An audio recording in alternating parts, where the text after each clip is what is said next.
تو رویے کو ہم کیا کہہ سکتے ہیں؟ ذہنی اور اعصابی آمادگی جو کہ تجربے کے نتیجے میں پیدا ہوتی ہے اور جس کے تحت ہم اپنے جوابی افعال سر انجام دیتے ہیں۔ اب ہم آ جاتے ہیں کہ رویے کی تشکیل کس طریقے سے ہوتی ہے۔ رویے عام طور پر آموزش کا نتیجہ ہوتے ہیں، رویے ہم سیکھتے ہیں، رویوں کی تشکیل کا آغاز بچپن سے ہی ہو جاتا ہے، رویے ہم اپنے سماجی ماحول سے سیکھتے ہیں، ان میں نشو و نما اور تبدیلی واقع ہوتی رہتی ہے، ایک فرد زندگی پر رویوں کو اپناتا ہے اور ان میں تبدیلیاں لاتا رہتا ہے۔ رویوں کی تشکیل میں مختلف فیکٹرز اپنا رول پلے کرتے ہیں، جس میں سب سے زیادہ رول سوشلائزیشن کا ہے، سماجیات کا ہے۔ سماجیات کے تحت ہم اپنی بقا کے لیے اپنے معاشرے میں ڈھلنا شروع کر دیتے ہیں اور سماجیات کے ساتھ ساتھ ہم اپنے ماحول میں مختلف قسم کے رویے سیکھتے ہیں، ٹھیک ہے، اور یہ رویے تشکیل پانے لگتے ہیں اور یہ عمل ساری زندگی جاری رہتا ہے۔ اس وجہ سے بعض اوقات ہم اس قسم کی بھی رویے اپنا لیتے ہیں جو ہمارے سماج کے لیے تو ضروری ہوتے ہیں لیکن ہماری ذات کے لیے اچھے یا کارگر ثابت نہیں ہوتے، اور اس کے وائس ورثہ بھی ہو سکتا ہے۔ پھر کچھ رویے ہم اپنے پرسنل ایکسپیرینس سے سیکھتے ہیں، ذاتی تجربات میں انفرادیت بھی پائی جاتی ہے اور یہ تجربات سے ہٹ کر بھی ہو سکتے ہیں۔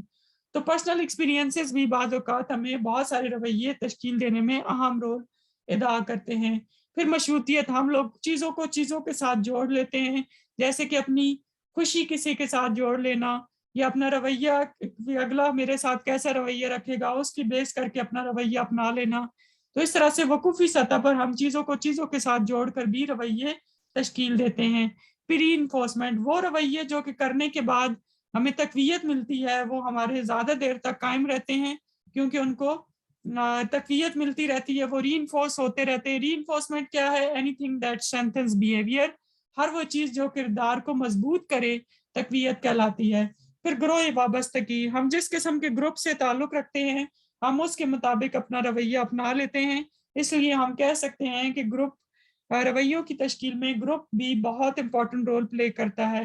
پھر ہم کچھ رویے اپنی ضروریات کی تسکین کے لیے اپناتے ہیں اور ضروریات کو پورا کرنے کے لیے ہم اپنے رویے رکھتے ہیں، ٹھیک ہے۔ پھر معلومات، ہماری معلومات جس قسم کی ہوں گی ہم اسی طریقے سے جو ہے وہ اپنے رویے رکھیں گے، ٹی وی پر، میڈیا پر، پرنٹ میڈیا میں، اخباروں میں، میگزینز میں، رسائل میں، ادھر ادھر الیکٹرانک میڈیا میں یا فیس بک پہ یا موبائل کے ذریعے جو بھی ہمیں انفارمیشن ملے گی اس کی بنا پر ہم اپنے رویے جو ہے وہ بنائیں گے۔ پھر ایتھنیسٹی کا بھی بہت رول ہوتا ہے، ہم جس قسم کی ایتھنیسٹی سے تعلق رکھتے ہیں اس کی بنا پر ہم اپنے رویے جو ہے وہ کرتے ہیں۔ عصبیت سے مشترکہ نسلی، سماجی اور تمدنی اوصاف کی بنیاد پر رویوں کی تشکیل ہوتی ہے۔ بدقسمتی سے آج کی دنیا میں عصبیت کو منفی طور پر استعمال کیا جاتا ہے۔ پھر سجیشنز کا بھی رویوں کی تشکیل میں اہم کردار ہوتا ہے۔ ایما یلکا سے مراد وہ مشورہ ہے جو بغیر کسی تنقید کے درست مان لیا جائے۔ رویوں کی تشکیل میں ایما کا بہت زیادہ دخل ہوتا ہے، ایما کی وجہ سے ہمارے بہت سارے رویے جو ہیں وہ تشکیل پاتے ہیں، دوسروں کی بات کا ہمارے اوپر بہت گہرا اثر جو ہے وہ ہوتا ہے۔ پھر رویوں کی تبدیلی میں بہت سارے سوشل اور سائیکولوجیکل اور کلچرل فیکٹرز کار فرما ہوتے ہیں، رویے ہم اپنے تبدیل کرتے رہتے ہیں، ٹھیک ہے، اور اس کی بنا پر جو ہے بہت ساری کریکٹرسٹکس ہیں یا فیکٹرز ہیں جو کہ ہمارے رویوں کی تبدیلی میں اہم کردار ادا کرتے ہیں، جس میں سب سے پہلے پرسنالٹی ٹریٹس ہیں یا پرسنل ٹریٹس ہیں یا ذاتی اوصاف ہیں۔ ذاتی اوصاف بھی رویے کی تبدیلی کا باعث بنتے ہیں، مثلاً ذہین افراد کے مقابلے میں عام طور پر عام افراد کی نسبت ان کے رویے مختلف ہوتے ہیں اور وہ نئی انفارمیشن کی بنا پر اپنے رویے تبدیل کرتے رہتے ہیں۔ پھر آپ کا انٹریکشن کس قسم کے لوگوں سے ہے، آپ کا واسطہ کس قسم کے لوگوں سے پڑتا ہے۔ سماجی تعامل رویوں کی تبدیلیوں کا اہم سبب ہے۔ جب ایک فرد دوسرے افراد کے ساتھ یا گروہ کے ساتھ تعامل کرتا ہے تو اپنے اور تجربے اور مشاہدے کی وجہ سے رویوں میں تبدیلی لاتا رہتا ہے۔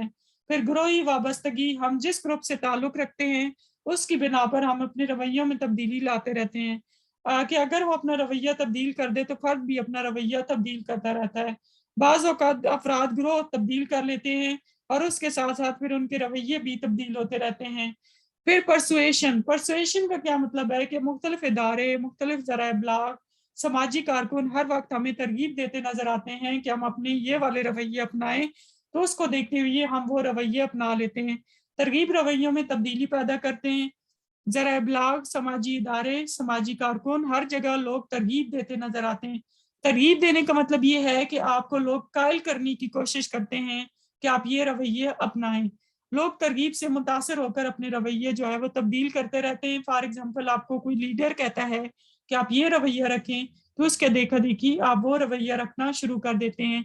عزت نفس, جن لوگوں کی عزت نفس کم ہوتی ہے وہ جلدی لوگوں کی باتوں میں آ کر اپنے رویے تبدیل کر لیتے ہیں, اور جن لوگوں کی عزت نفس بہت زیادہ ہوتی ہے وہ آسانی سے اپنے رویے تبدیل نہیں کرتے. پیغام, ذرائع ابلاغ ایک یا ایک سے زیادہ پیغام اس تواتر سے دیتے ہیں کہ فرد رویے میں تبدیلی پیدا کرتا ہے اور ان کے پیغام پر یقین کرنا شروع کر دیتا ہے. پھر اس کے بعد نقالی, امیٹیشن, نقالی کے ذریعے بھی, امیٹیشن کے ذریعے بھی لوگ اپنا رویہ تبدیل کرتے ہیں. مثلا جن کو آپ فالو کرتے ہیں, جن کو آپ آئیڈیلائز کرتے ہیں, ان کا جس قسم کا رویہ ہوگا آپ بھی ان کو دیکھا دیکھی اپنے رویے اپنا لیں گے. تو اس کا مطلب یہ ہے کہ نقالی کا بھی بہت امپورٹنٹ رول ہوتا ہے رویوں کی تشکیل میں. پھر متضاد رویے یعنی کہ وقوفی نامواری, آپ کے ذہن میں دو مختلف متضاد رویے ہیں. آپ کسی چیز کے بارے میں محبت بھی رکھتے ہیں اور کسی چیز کے بارے میں نفرت بھی رکھتے ہیں. تو یہ دونوں طرح کے رویے آپ کے اندر تناؤ کی یا سٹریس کی سچویشن کریٹ کر دیں گے. تو پھر آپ اپنے آپ کو سٹریس سے نکالنے کے لیے کوئی ایک رویہ اپنائیں گے تو اس کو ہم وقوفی نامواری کو بیلنس کرنا کہتے ہیں, یعنی کوگنیٹو ڈسوننس کو بیلنس کرنا کہتے ہیں. کوگنیٹو ڈسوننس کا سب سے پہلے جو کانسیپٹ ہے وہ لیون فیسٹنگر نے دیا تھا, اور اس نے کہا تھا کہ کوگنیٹو ڈسوننس انسان کے اندر بہت زیادہ سٹریس کاز کرتی ہے اور انسان بیک وقت دو متضاد یعنی اپوزٹ رویے رکھتا ہے. پھر ہم ان کو دیکھتے ہیں کہ ہم نے کون سا رویہ اپنانا ہے اور کون سا رویہ جو ہے وہ ہم نے چھوڑنا ہے, اور اس کی بنا پر فیصلہ کر کے ہم اپنے رویوں میں تبدیلی لا کر اپنی کوئی نہ کوئی ایک ڈیسیجن برقرار رکھ لیتے ہیں. تو آج ہم نے ایٹیچیوڈ کا ٹاپک پڑھا کہ ایٹیچیوڈ کیا ہے, ایٹیچیوڈ کے کوگنیٹو, افیکٹو اور بیہیورل کمپوننٹس کیا ہیں, ایٹیچیوڈ فارمیشن کس طریقے سے ہوتی ہے, اور ایٹیچیوڈ میں تبدیلی کس طریقے سے لائی جا سکتی ہے. اس لیکچر کو اچھی طرح سے سن لیں, اس کے سارے امپورٹنٹ پوائنٹس آپ نوٹ کر لیں, اور کل آپ نے اس کو اچھے سے یاد کر کے آنا ہے. بیسٹ آف لک, اللہ حافظ.